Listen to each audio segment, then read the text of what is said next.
Adzraku-Kevi. Yes. Wow. You're the executive director of Purim African Youth Development Platform. Yes. Wonderful. Nice to meet you once again. You. You're welcome. Thank you. Now we're talking about redefining success of the modern woman, the working class woman. Redefining success. Redefining success. In your own words, success in relation to the modern woman, in your own words, what is it? Okay, so in my own words, I see success more in line with impact. I see success more in line with fulfillment. I see success in line with purpose, being able to achieve the purpose of God for your life, the assignment of God for your life. And every woman is unique. Every woman has something special in them. And I like the word redefining because usually we see success in line with wealth, the amount of money you have, the amount of cars you have, the amount of buildings you have. So in redefining success in my mind, I'm looking at purpose, I'm looking at fulfillment, I'm looking at being able to achieve whatever God has placed in you. And that is the only way we can see you blossom. There is wealth in purpose. There is wealth in assignment. There is wealth in fulfillment. Wonderful. Yes. Wonderful. Now, I want us to look at success 20, 50 years ago. Again, in relation to women. Yeah. And success now. Yes.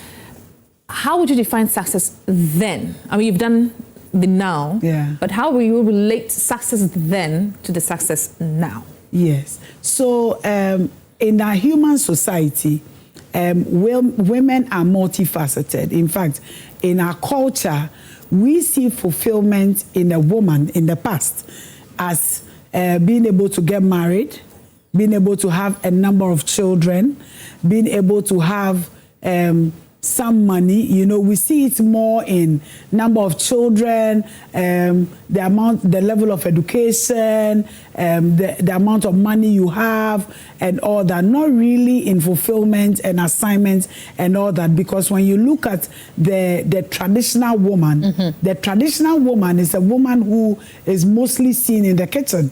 The traditional woman is the woman who is seen to really be humble in the home, serving the husband very well, serving the children very well. So that is, for me, what success was measured. So if somebody would say that you are married to a successful woman, they are looking at a woman who is very good at home, is taking care of the children well, is able to support the man, because there was this thing that said, behind every successful man is a woman. So we are looking at the woman being the backbone of the man. But in recent times, you see that a lot of these things have changed. We are now seeing men who are now the backbone of women. So a lot of things have changed in our culture, in our traditions. We are seeing more women as vice presidents. We are seeing more women as leaders, presidents of nations. And we are seeing a lot of changes and a lot of diversification when it comes to women. And again, now let's look into the future. Yeah. How would you define success 50 years to come when it comes to women? 50 years to come, we are seeing more women at the top. Because a lot of our young people and our young women are so different from us. They are more enlightened.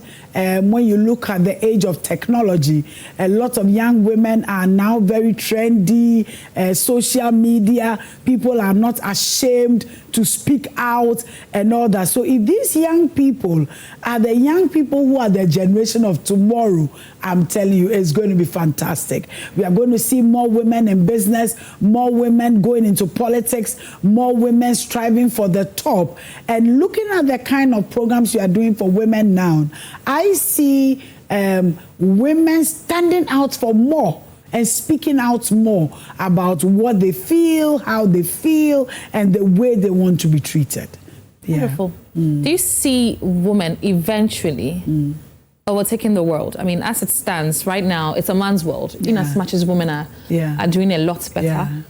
Do you think that one day, somehow, some way, women will take over the world? It is possible. It is possible. I like to say we still have work to do. You know, when you sit in a lot of discussions, people say that we are, you know, there's no inequality. We are rather promoting women and women. But like you said, our systems are still patriarchal. I'm a reverend minister. If you look at the number of women who are pastors, it's very low. If you look at women who are even politicians, you know, and there is this tag on a woman that is very strong. You know, you are a woman, a man, woman. You know, all these terms that are used for women. But with the trend and with the kind of empowerment that our women are getting and pulling ourselves together, I see women at the top. I see women. Now, you're saying empowerment and pulling ourselves together. Yeah. However, again, recently, I've seen a lot on social media about women condemning other women. Yeah. How can we curb or change this narrative for women to come together as one so we can actually push ourselves, like you're saying, to the top that we want to get to? Because it has become so rampant, and we see our own sisters, mothers, aunties, literally chatting and speaking out against another woman because of a certain issue. It could be anything on social media. And I feel that that's very, very bad. How can we, I don't know what more we can do, whether it's educate, how can we actually change this narrative? I believe we need to keep speaking out, because one of the things that I still realize is that we have this perception that a woman should not fight a woman. Exactly. But I believe that an empowered woman will fight another woman. So when you see a woman fighting a woman, it's unempowerment. And empowerment is not only about school, it's not only about education, but we need to help ourselves understand that women are not homogeneous. We are not one person. A woman is not one person. I'm certainly different from you. Clearly. Even if we carry the same gifts, the administration of our talents and our gifts will be different. I am from a different background. I was trained by different parents and all that. And certainly everyone has weaknesses. But the challenge is that society also pegs women against women. So first of all, I believe in education and awareness that your fellow woman is not your enemy. Your fellow woman is your friend. And understand that whoever the woman is will make mistakes, will have errors, you know. And I think that we need to break barriers when it comes to how we deal with ourselves. Sometimes temperaments differ. Some are introverts, some are extroverts. And I believe that sometimes the makeup of some women makes it difficult to stand others. We have dishonest men. We have dishonest women. So it shouldn't look like it is only women that love talking, it's only women that are gossips. We have men that are gossips. But why are some men able to stand each other more than women? So we need to create more awareness. We need to help ourselves understand that even if the woman is a witch, you know, this witch camp where these women were killed, they were stoned, sometimes the perpetrators were women. When you look at female genital mutilation, those who do the cutting are women, because this is something they've done traditionally. And so with empowerment and training, some of these women have stopped what they were doing. So I believe in education. I believe in empowerment. I've done a lot of work in rural areas, and some of the communities I was going to come there, so thank God you've lifted. Some of the communities we go to did not find anything wrong with child marriage. A child as young as 10 could be abducted and married off. 11, 12 could be abducted and married off. So some of the communities we went to, some of the children, so I didn't see anything wrong with it, especially if the girl is pregnant. If the girl is pregnant, they saw marriage as an escape route. If the child is a promiscuous child, why don't you just give the child out in marriage? But when you meet these people in workshops and you give them an idea, you empower them and let them understand that even me, a woman who is speaking to you, if I had been given out in marriage, I don't think I would have come this far. So as they listen to these things, we've seen a lot of changes in communities. Now, back to the rural areas, there's this question I want to pinpoint. Culture. Yeah. Culture. yes, like you said, we are speaking out. Yeah. There's a lot of rampant changes in the cities. Yeah. But I have a feeling that in the rural areas, the culture, values and norms have taken over and is still taking over in this 21st century. Yeah. And I don't know whether the education you're talking about should start from the chiefs or the heads before it trickles down to the women, or how to go about it, because I believe that if it comes from there, then it will be easier for those who are also growing up to have a different state of mind. Yeah. However, I don't know how we can challenge the culture, especially when it comes to women in the rural areas. I believe that we need to look at all stakeholders. Let me give an example. When we started working, because of child marriage, we used to work on this child marriage program. So we used to train girls as peer educators to train their peers. And then we used to give them this penis model, vagina model to do education in the communities, because a lot of people have unprotected sex. So apart from getting pregnant, they also have STIs and HIV and all that. But we realized that the community started tagging them as promiscuous. So it became difficult for them to do the education. So we started targeting traditional leaders, targeting religious leaders, and targeting all sorts of other stakeholders. So now what started happening is that when a girl is in the community, the girl is backed by the opinion leader. Right. The girl is backed by the traditional leader. The girl is backed by the religious leader, because a lot happens in church, a lot happens in our mosques, a lot happens in the shrines and all over. So I believe that every stakeholder is important, because who makes the girl pregnant is the man.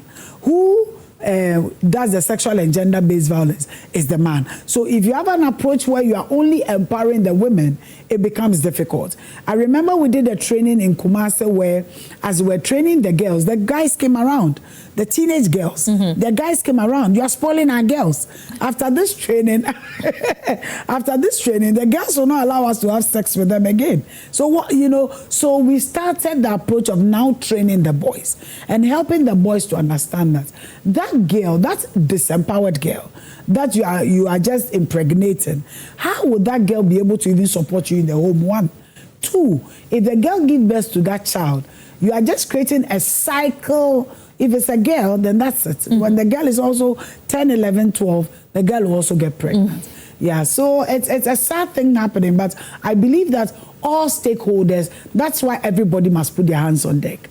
Traditional leaders, religious leaders, everyone must put their hands on deck. Otherwise, it becomes difficult. Wow. Now, let's look at the modern day woman, the working class woman. Yes, again, I'm going to compare it to the fact that we are still living in a patriarchy world, and in as much as we are trying to get up there, we still face maximum challenges from our opposite genders, in as much as we love them and stay with them.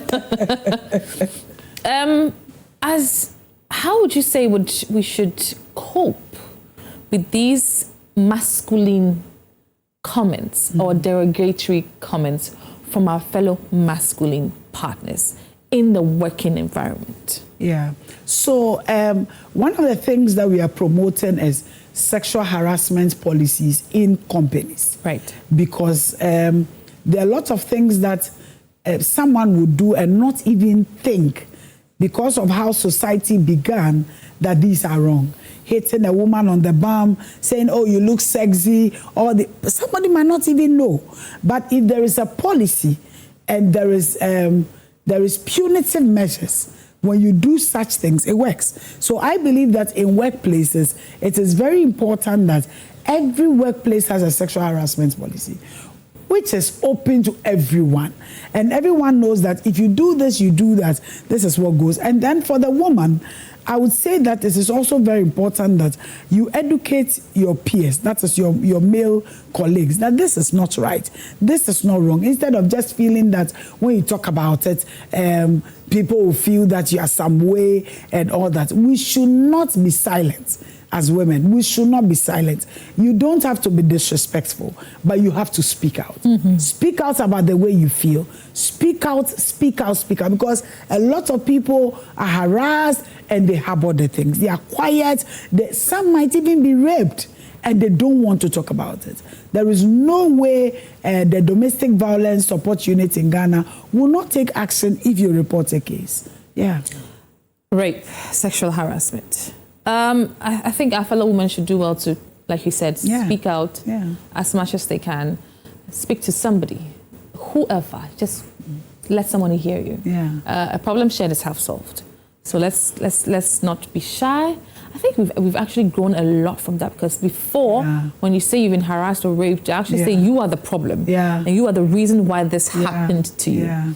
But now the status quo is gradually changing, and we hope that it gets to where we are. Now, talk of speaking and not sounding disrespectful and rude. Men are of the view that a successful, empowered woman is rude. Especially in the home. Even sometimes in the working environment, the women with the high positions, they say they are rude and uncouth. That's the right word. What's your take on it? I agree. You agree? I agree. No, I agree that men say that women...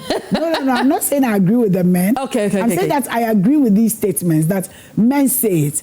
That a woman that is educated is disrespectful. Yes. Right. So to be an educated and middle-class woman in Ghana, let me talk about Ghana, it's very difficult, because a lot of people say, hey, you know, look at the kind of woman you are married to. So you must make sure that you lower yourself. You must always make sure. That is what I don't understand. You know, why should we have to actually even make sure to lower myself? So I don't get it. So you know, even in the Bible, Ephesians chapter 6 talks about submission, and a lot of people in society has misconstrued submission. I have a book that I'm launching very soon, and I've written what submission is not about lie down and let me step on you. Submission is not slavery. Submission is just like in a company, we have a CEO and we have a deputy CEO. That is what it means. Submission is that there must be a leader. But submission is not abuse. So sometimes we pick these words and we use them. So in a home, it's difficult for a woman to speak out. If you speak out and it sounds too confident, then you are disrespectful. So it is very, very challenging. Very, very challenging. And our prayer is that some of these things will change, because it's difficult for... I am a pastor. I talk to a lot of middle-class women. How to speak, how to carry yourself. You know, a man can just divorce the wife because the woman does not respect. I've seen several examples. This woman doesn't respect the way she talks, the way she carries herself. So when they see... So meekness is seen as humility. Oh, you're very meek, you're very humble. We like women that we can step on and all that. And as a woman, a lot of women are afraid to show signs that will let you feel that they are disrespectful. And it's very, very difficult. We are praying that these things change. Because if in a home, we are having discussion about a particular issue, what is wrong with the woman speaking out? What is wrong with the woman sharing her ideas? And you see, if you marry an educated woman, if you marry an empowered woman, what type of home are you looking for? You know, you want a home that is built on very proper structures. But, you know, this is a very difficult situation for a lot of women. Very difficult. Should we stop? Should we stop what? Should we stop being rude? They are saying we are being rude. Should we stop being rude? It depends. Probably there are some people that might be rude, but I'm not saying only about women. There are men that are also rude. There are men that scream at their wives. Yes. Very scream. And when a man screams, it's okay. When you hear a situation where you hear a man screaming at the wife, sometimes the popular comment is that the woman might probably have a loud mouth. You know, so in a home, don't have a loud mouth. But I believe in communication. I believe that we must get to a point where there is a lot of communication in homes. We need to get to a point where at home we are partners. It's not a slave and a master. We are partners, and we can listen to each other. We can have very important discourse and very important discussions about various issues, and then we'll be able to grow the home. So should we stop? Depends on who the woman is. But I believe that women should speak out. Because in a home, if you don't speak out, you will also be marginalized. In the woman, there are lots of women who are depressed. There are lots of women who have mental health issues because they cannot speak out. And when they speak out, the husband will say you are disrespectful. So it's difficult. It's difficult. Yeah. Reverend. It's difficult. It's difficult. It's difficult. I can understand. There's this view also about women, empowered and successful women, being utmostly single. Yeah. There's been a whole hullabaloo of talk on social media about women now deciding not to marry because they are independent, they're successful, and they are okay. So I would want to know what your take on it. Do you think we should still marry? Because I have the feel that if you think you're okay, there's no point in getting yourself married if you feel that a man is going to be a problem for you. Oh yes, if you feel that a man will be a problem, why marry? I feel that there are men out there who are also empowered, who understand women, and they are few. Yet society thinks that when you're not married, you can't submit to a man. I don't believe so. I don't believe so. You. I don't believe so. I am very empowered, but it's fine. It's work. We communicate. Me and my husband, we communicate. So I believe that it's the kind of men and the training we are giving our boys. When our boys are growing up, we give them that mind that a woman cannot be, cannot be your head. A woman cannot, cannot be self-sufficient. Cannot be self-sufficient. A woman, in class, you must always make sure that's a boy. You don't let the girl be the first. So it's the training we are giving our boys. And these boys grow up to become very violent men. Not all men are violent, but some men. It's not all men. And these stereotypes is what is causing this singlehood. So when you marry a woman that is too empowered, even if you don't want to leave her, your friends will tell you to leave her. Why are you married to this particular? Are you not tired?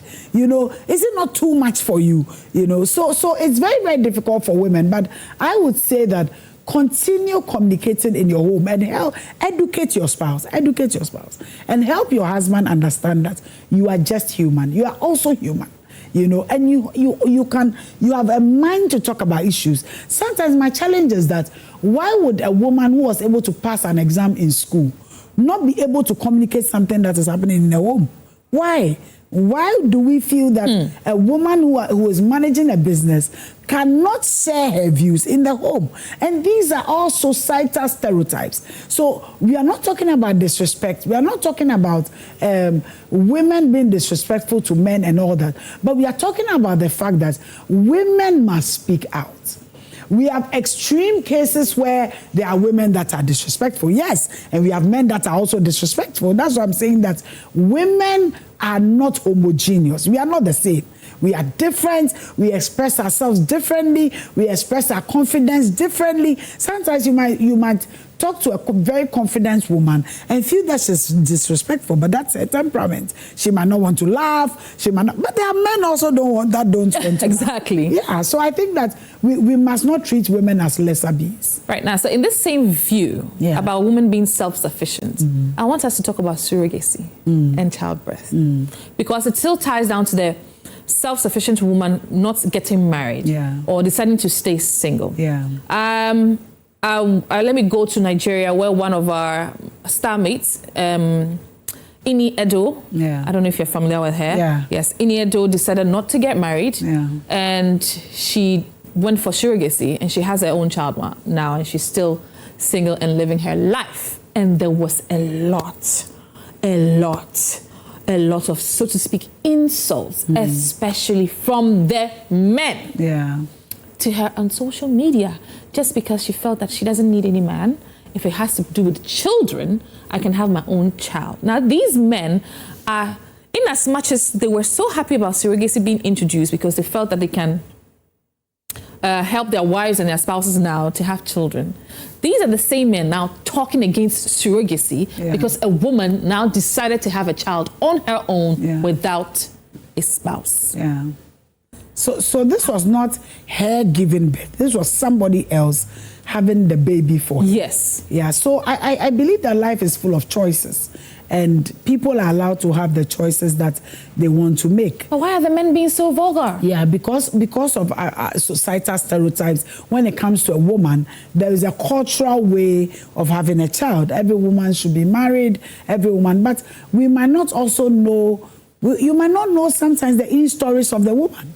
You might not know the challenges the woman has. That's my viewpoint here. Yeah. I'm actually trying to overlook the challenges because, again, like you're saying, we actually don't even know why she we are not interested because it's a woman. Yes. We just bottom line is she just decided to have a child on her own. Yeah. I've also seen actually some women who can actually have the child on their own and yet they decided not to get married. Now, there's this woman, her name is Lankai Kakopon. She's also an actress in Ghana here.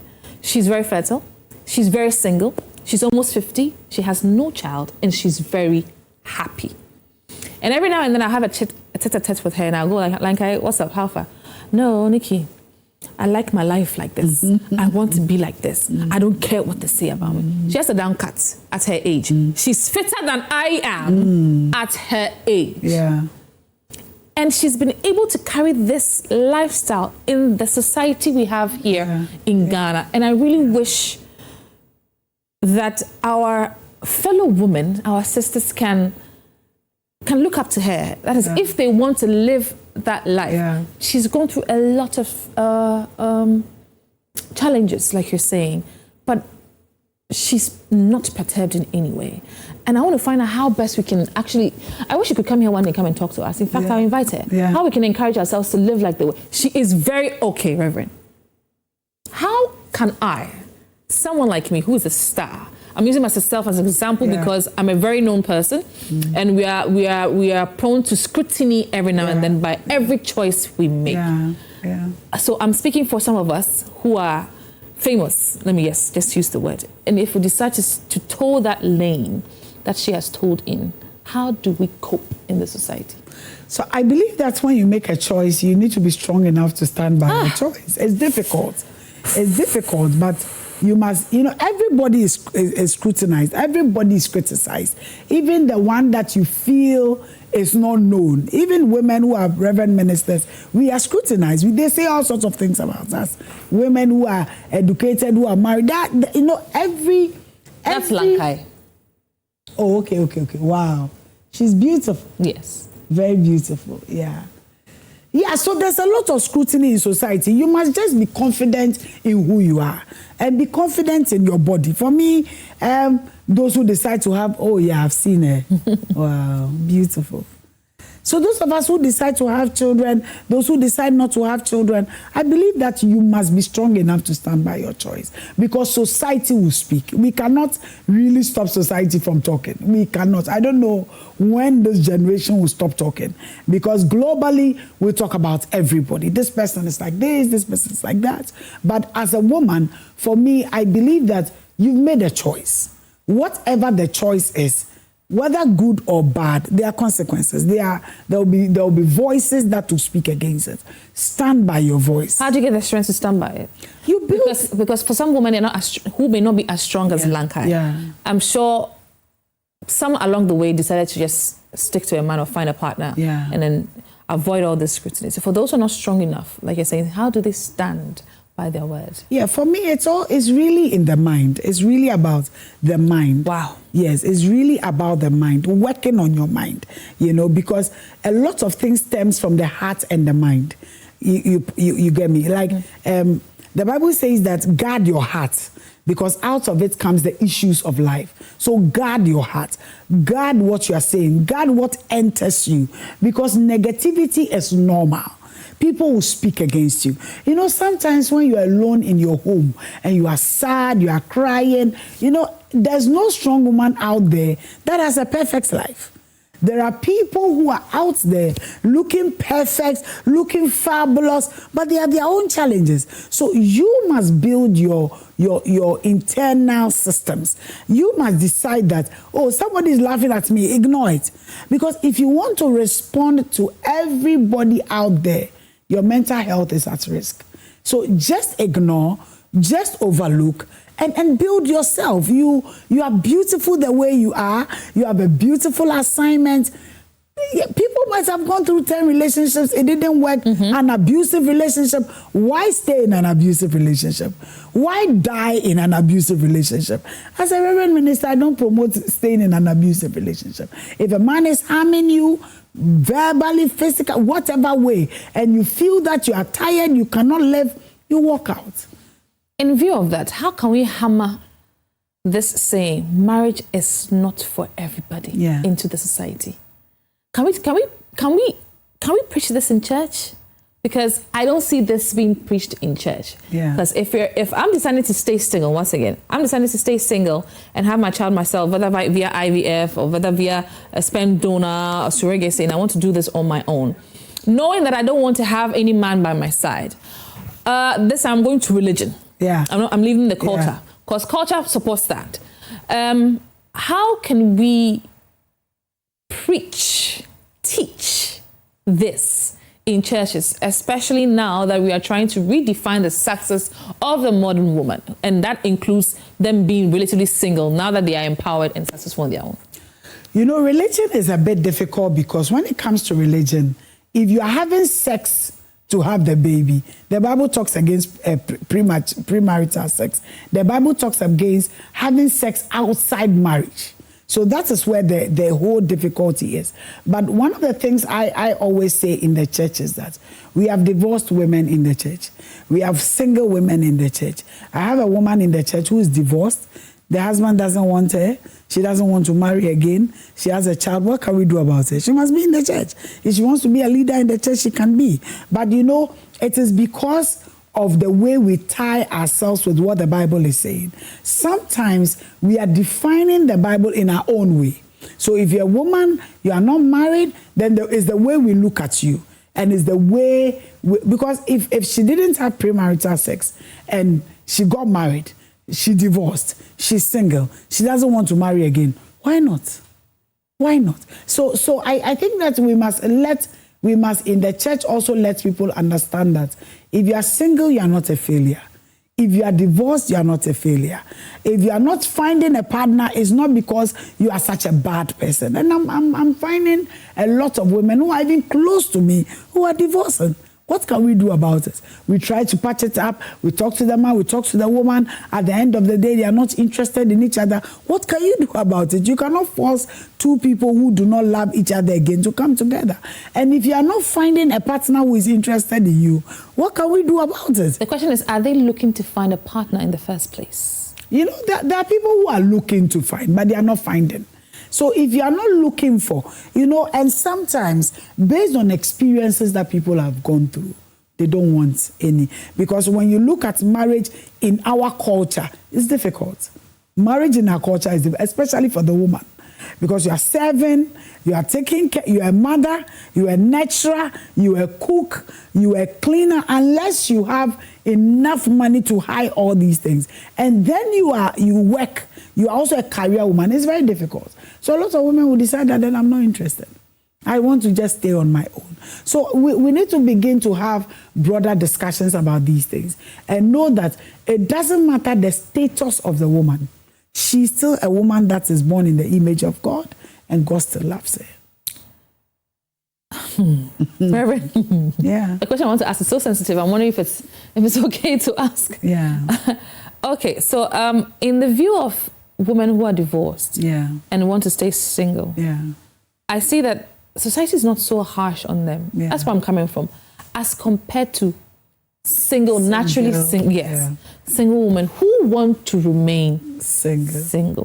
That is where my problem is. And I'm speaking for my fellow friends because I find myself in that category where our parents are on our necks, our family members are on our necks. When are you going to settle down? When are you going to settle down? I'm not saying me per se, I'm talking for everybody. And most of my friends, like I'm saying, who have decided to toe Lankai's lane, they are not even, that's the thing, I was surprised to hear, they're not even interested in settling. They don't mind relationships. They don't mind partners. They just don't want the marital consortium. And I find that extremely concerning to find out that they don't mind living with a man in the house. but they don't want to tie themselves down in the marital way. In the marital way. Okay. All because and I want to see, I don't know what I want to say, whether to say I want to see or I want to know, I want to find out why it is so. Because it's the Gen Zs.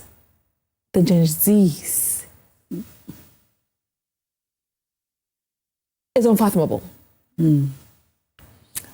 What I want to find out is if our generation, the millennials and the Gen X, that is you, are going to be able to contain this new found attitude or characteristics of the Gen Zs. Because after the Gen Zs, we have the Gen something. I have to remember that. And everybody is now kowtowing that lane. Marriage is the last thing on everybody's mind. Can we fix it? Okay, so I would go the choice way. Hang on again. Let me not cut you. In relation to the marriage, I'm not trying to say that everybody else, but if you look at the statistics, it's those who are not interested is about 80%, or let me say 60-40. Okay. They're not interested, 60-40, 70-30. Yes.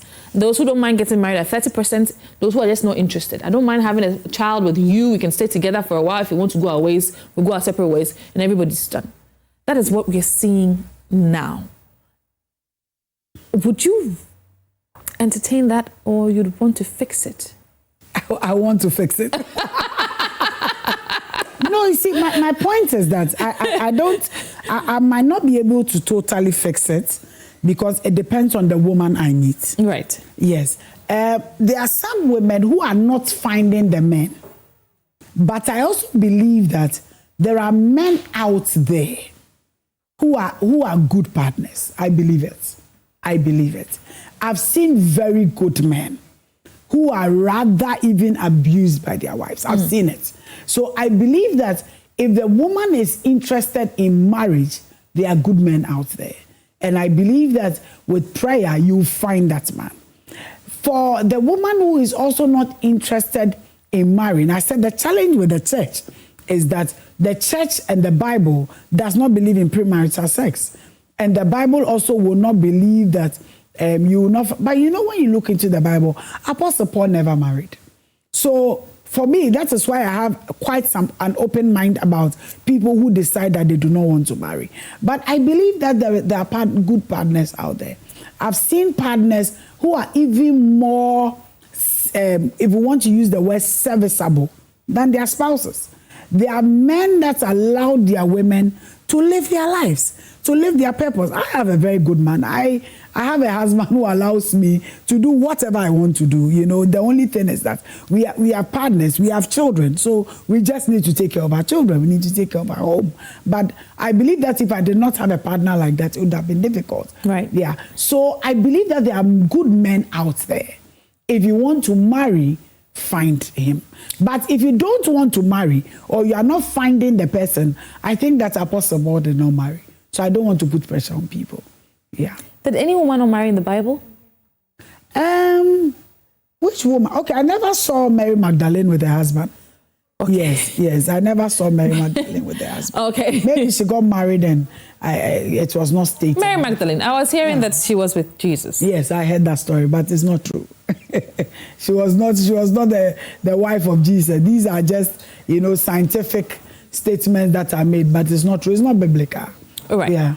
Now let's talk about successful women again, modern day women, successful women who are entertaining, now the woman, polygamy. Yeah. Now, in this situation, the women have 2-3 husbands. Wow. Or 2 husbands and a boyfriend, or a side man. I don't even know how to call that one. In Ghana? No. I saw the story Okay. out there. But I'm asking because it pertains to the subject we are talking about. Yeah. She's very successful. She's okay. She has this understanding. And she has 2 husbands and a side man. Side man, yeah. Mm-hmm. Yeah, side man. Do you think that this particular arrangement would eventually become common? I believe that in Ghana it will be difficult because of our culture. See, it will be very difficult. Yes, a lot of things culture, religion, tradition, all these things play a role, because in Ghana, depending on the religion, even when men have more than one spouse in Ghana, it is difficult. Unless you say, well, I'm a Muslim and Islam allows us to marry more than one wife. Even there are people I know who are Muslim wives who try to convince their husband to have them as the only wife. So even in Ghana, for men who have multiple wives, it's difficult for us. When we hear it, we frown on it. And people hide their second. We have stories where people have hidden their second and their third. But Reverend, if we are talking about a successful woman, if I'm successful, I have all the money I need in this world. I have all the money I want in this world. And I want to have 2 husbands. I can't. No, what are you looking for? Is it the pennies or what? Is it a lot of sex or what are you looking for? Why do you want to have 2 husbands? I don't know what you are looking for in 2 husbands. But anyway, I'm waiting to see the woman who have 2 husbands in Ghana and a side husband. But it's possible. The way we have men who have 2 wives. That is where I'm coming from. It's very possible. See, I'm looking at I will not agree with it, but it's possible. It's possible. I might. But Reverend, that means you're not being fair. I'm being fair. Reverend, that means you're not being fair. My point is that what are you looking for? And I feel that the woman will struggle more because, women are receptors. I will send you the link on social media. She explained the whole itinerary and how they live and cut down their responsibilities. And I was amazed. She's actually there, like I said, if it's the penis, she's there for everybody. At their days and times of the week. I mean, I mean, because when we switch it the other way around, the women are there, and then the man goes to them. In the same way, this one, I mean, she's there and she's being serviced, so to speak. So I don't know, but she did explain. And she's very, like I said, she's very okay. She's financially fit. She's fine. The men are also financially fit. They're fine. They support each other as and when they can. And they are living quite harmoniously. In a changing society, a lot of these stories will be common. That is why I'm coming from. Possible. That it's possible, but I will not go for it. So in 50 years, you don't see that as happening? Oh, it's possible. It's very possible. But Reverend, why don't you support it? I mean, Reverend, that means that you are still being patriarchal. I mean, I'm not being. You see, I'm saying that it is possible, but I will not agree with it. The fact that it is possible doesn't mean I should agree with it. There are lots of things in society that we don't agree with. But that is what is happening. Right. And I will not look down on you because of what your choices. I don't look down on people because of what their choices is. You may not agree, but you don't. Yes, I have a right to agree or disagree. But I will not look down on your choice. And I think that's what I'm saying. There are things that are common to men that we are okay with. But there are things that are common to women that we are not okay with. But the point is that don't discriminate against the woman because of her choice.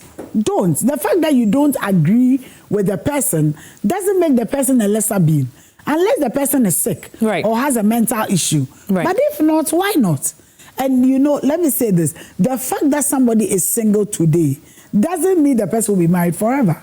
The fact that somebody is married today doesn't mean the person will be married forever. So status changes. A lot of things changes. But what I'm saying is that whatever the person is in now, allow and give yourself room to support each other. But you're in the support of a woman being independent and single and living her life without any man. Yes. That's fine. It happens, yes. Okay. And you're also in the view of her having a child and taking care of her child and or children as and when she likes on her own. Yes. Okay. Wonderful. Now we have boys. Shola here. Shola is heated here. Reverend and I heated here. Rev, listen. When it comes to men, I'm scared of men. Men scare me so much. Yeah. And so I think I'll be part of the few women who say that when we get money, we may not really look at men much. Wow. Because again, men are scary. They're out here being scary in the streets. I don't think all men are scary. I'll speak for the men. I don't think all men are scary. Rev, they know themselves, so they know. I pray that you meet the good ones out there. Hopefully. I hope you're out there with... Yes, they are. I could have drawn my spec, but anytime I say it, people ask me to go for clay and create my own man, so he's in my head. I just hope I see him one day. You will. But yes, we do have some messages, and so we'll take a few of them. Now, this one is from, okay, we have quite a lot. Wow. This one says, Reverend, you said it's okay for a woman to decide she wants a child without necessarily wanting a husband. But do you think we sometimes focus so much on what women want that we forget what the child may need? Do you want to answer that? Yeah, so we forget what... Yeah, so that's what I said earlier, that in making the choice as a woman, understand that there are consequences. Understand that there will be gaps. A lot of children in our minds will need a father and a mother. So as a mother, you are playing a double role for the child. So you must also understand that these are things you must be ready for. If the child asks you questions, where is my father? You must be ready. Yes, so as you make a choice, whatever choice it is, I will not marry. I want to be single. Right. Don't get upset or depressed when people ask your children questions. Be ready for the question. Rev, I'll come in here. I'm a product of a single parent. Yeah. My father died. The thing is, my father was so busy traveling around the world because he was a captain. Yeah. That we didn't even have time to bond as much. So in as much as I had a father, he was absent. Yeah. And I would proudly say that I am the product of single parents. Okay. Single parents. And I'm of this view because if I've been able to make it with my mother alone, I think we don't even have a busuafono. It's not like there even much out there. I lived in people's homes. You think that's why I have cast people. Some of us we came from rich homes, so the DB. No. It was so bad at a point that maybe one of these days I have to come and sit on this chair and inspire people with the changes in my life. Yeah. I was living in people's homes and I've had those challenges. I went through it. But look at me. So if you're a single woman, I'm saying this to inspire the single women out there who want to have a child on their own. And I'm saying this again, coming from Reverend's point of view, that when you are together, you want to divorce and you're thinking, I'm staying because of the kids. I'm staying because of the kids. The kids will be all right. I have been all right. Yes, some may not be all right. But majority of the kids will be all right. Don't kill yourself in your marriage because you think that I'm staying there because of the kids. I was a child. And I went through it, like I'm saying, I went through it. But look at me here today. So ladies, if you feel that you are going to be okay on your own, you can have a partner here or there, like Reverend is saying. But if you feel that you want to do this on your own by yourself, and you have a family to help you, you have people like Reverend to counsel you, please don't think that you need someone to stay in the same house with you to do this. You can do it. And I'm a product of one. But let me add that not all children, like she said, will be okay. Right. So if you have an opportunity where you have a man, I don't have a problem. Yes. But if you don't, you can make it. Okay. This one says, I'm a man and I hear successful women saying, I don't need a man, because we don't. There's nothing wrong with being independent, but why has independence started sounding like men and women don't need each other? This one also said, I am a mother, wife and career woman, and sometimes I'm exhausted trying to excel everywhere. How do we deal with the guilt that comes when one area of our lives needs more attention than the other? Should we let her answer that? I think. Yes, so I'm a mother too, and what I do is that I don't beat myself too much.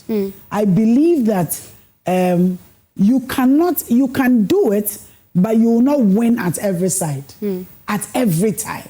So if you are losing at a side, you must gain somewhere and lose somewhere. Right. So never feel that, never feel the pressure of society to do it all at every time. I don't. If at a point, motherhood is stressed, I'll find somebody to support me. If at a point this is stress, so what I do is what needs my attention now, and what can I do now? I have the discussion with my spouse and I move on.